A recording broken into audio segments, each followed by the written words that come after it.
For years now, React has earned its place as the safe default framework for building user interfaces and handling front-end in general. It's the thing you reached for when you just wanted something reliable that worked. But a few days ago, well, it just broke a level of trust that developers didn't even realize they were extending in the first place. Originally, React lived comfortably in the browser. It rendered components, handled state, and stayed out of your backend. Over time, though, convenience crept in. Server-side rendering became the norm. Then server components arrived, and suddenly React wasn't just describing UI anymore. It was orchestrating how data moved from server to client through an internal protocol called Flight. Frameworks like Next.js and Remix wrapped all of this in abstraction. So from a developer's perspective, you were still just writing components. But under the hood, your app was now exposing server endpoints that deserialize complex payloads and execute logic inside your Node runtime. That hidden complexity is what made React 2 Shell such a big deal. In December 2025, a set of vulnerabilities dropped, led by CVE 2025-55182, with a perfect 10.0 CVSS score. No authentication required, no user interaction. In many setups, no misconfiguration either. An attacker could send a single crafted post request to a React server components endpoint and go straight from HTTP to full shell access on your server. This wasn't some obscure plugin used by a handful of apps. These endpoints ship enabled by default in millions of modern React deployments. At a high level, the exploit abused how React's Flight protocol deserializes data. The server takes what looks like a legitimate component tree, parses it, and reconstructs objects in memory. But when that input is attacker-controlled, deserialization becomes a loaded gun. Through prototype pollution, attackers could shape object graphs that should never exist. At that point, Node does what Node always does. It executes the code. No login, no session, just one poisoned request. What made this especially scary was how fast it went from disclosure to real-world damage. Within hours, security teams observed mass scanning across the internet.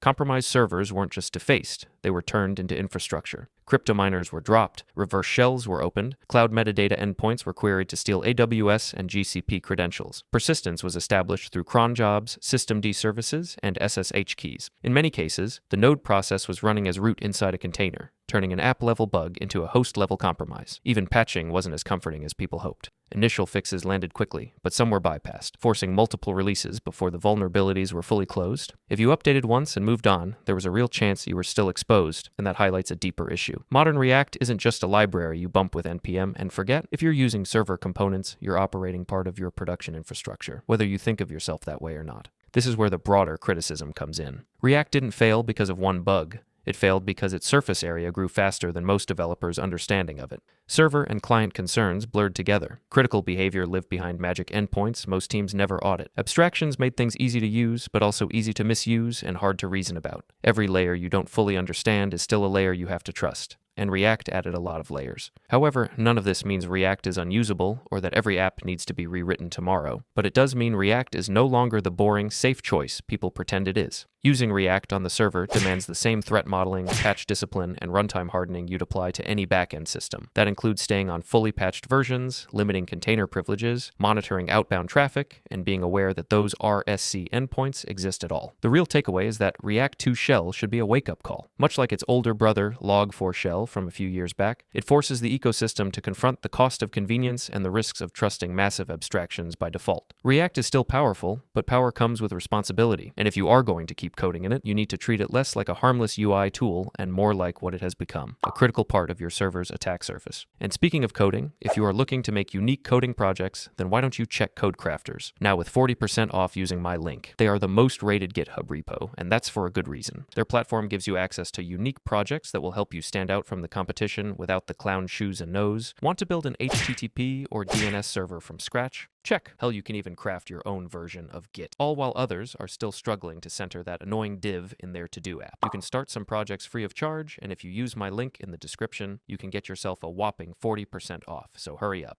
Oh, and remember, kids, to change the entire universe, you have to be